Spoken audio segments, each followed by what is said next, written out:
ప్రభువైన యేసుక్రీస్తునందు మీ అందరికీ శుభములు.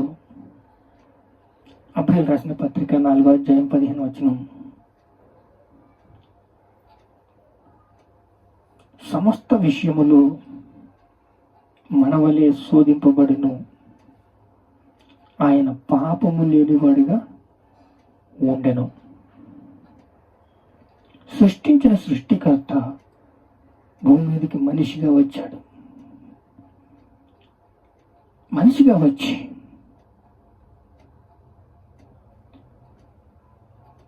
శోధనను జయించి సమస్త విషయములో సంపూర్ణుడిగా చేయబడి సమస్త విషయములు శోధించబడిన కానీ ఆయన పాపము లేనివాడిగా పర్ఫెక్ట్గా ఉండెను. ఎవరు? యేసుక్రీస్తు. అబ్రహామా నీ కుమారుణ్ణి అరవై కొండ మీద బలి ఇవ్వాలి అంటే, సరే ప్రభువా అని తీసుకెళ్ళి బలి ఇవ్వడానికి పూనుకున్నాడు.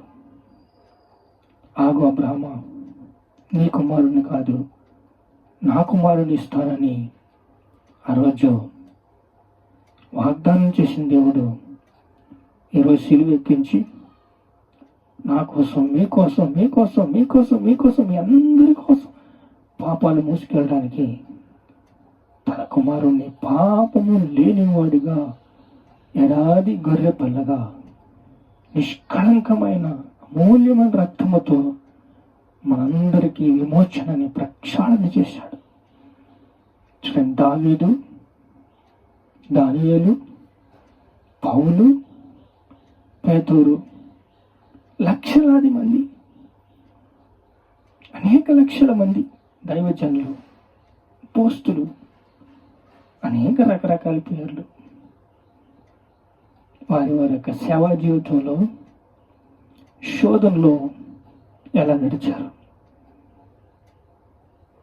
దేవుని సన్నిధి వారు ధరించుకుని మందాసంగా కళ్ళుని బాగు చేసుకుని, నోటిని బాగు చేసుకుని,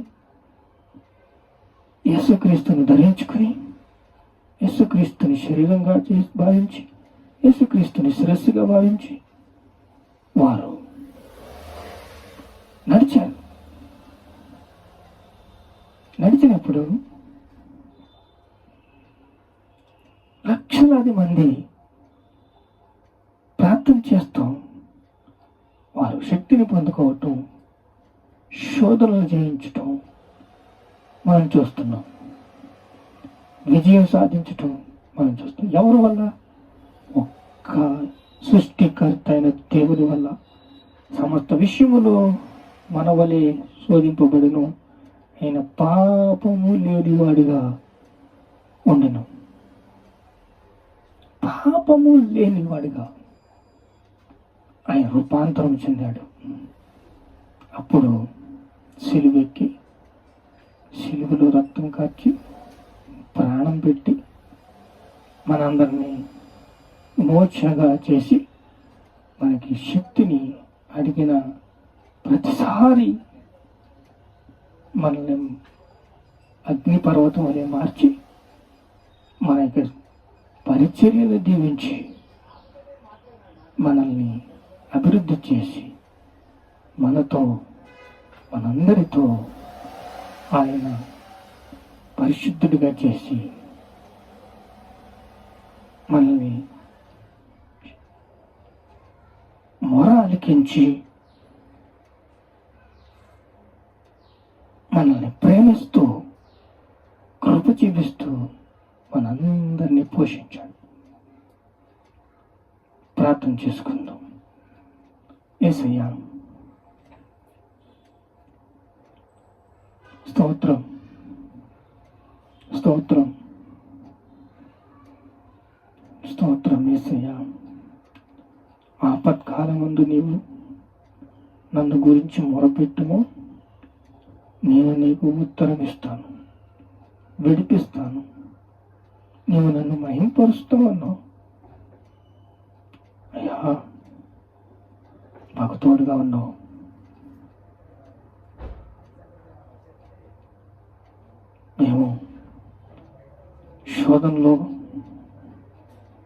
శోధన జయించినప్పుడు మాకు శక్తినిచ్చావు, మా ప్రార్థనలు విన్నావు.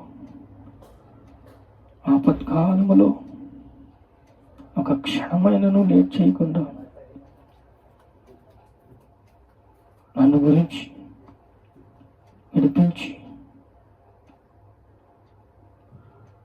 మమ్మల్ని అగాధంలోకి వెళ్ళిపోకుండా లేవనెత్తి మొరాలకించి మమ్మల్ని స్థిరపరిచి మమ్మల్ని బలపరిచావు.